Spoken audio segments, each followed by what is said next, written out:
Dr. Nassau, however, says that the intention of the giver ennobles the gift, the spirit being supposed in some vague way to be gratified by the recognition of itself, and even sometimes pleased with the homage of the merely simulacrum, simulacrum, simulacrum of a gift.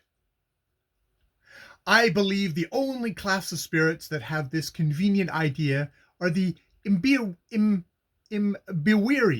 Thus, the stones heaped by the passer-bys on the foot of some great tree or rock, or the leaf cast from a passing canoe towards a promontory on the river, etc., although intrinsically valueless and useless to the obwiri, nevertheless gratify him. It is a sort of bow, or taking off one hat to him. Some gifts, the doctor says, are supposed to be actually utilized by the spirits. In some parts of the long single street of most villages, there is built a low hut in which charms are hung, and by which grows a consecrated plant, a lily, an euboria, or a fig. In some tribes, a rudely carved figure, generally female, is set up as an idol before which offerings are laid.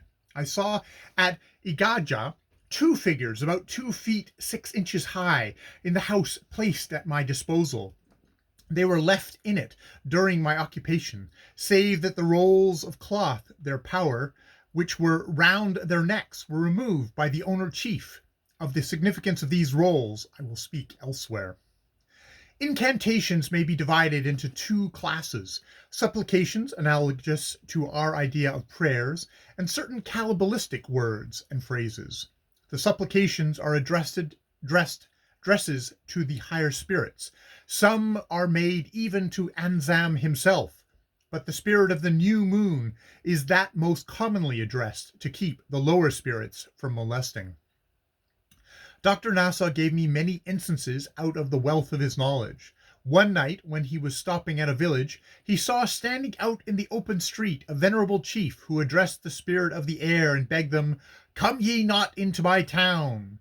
He then recounted his good deeds, praising himself as good, just, honest, kind to his neighbors, and so on. I must remark that this man had not been in touch with Europeans, so his ideal of goodness was the native one, which you will find everywhere among the most remote West Coast natives. He urged these things as a reason why no evil should befall him, and closed with an impassioned appeal to the spirits to stay away.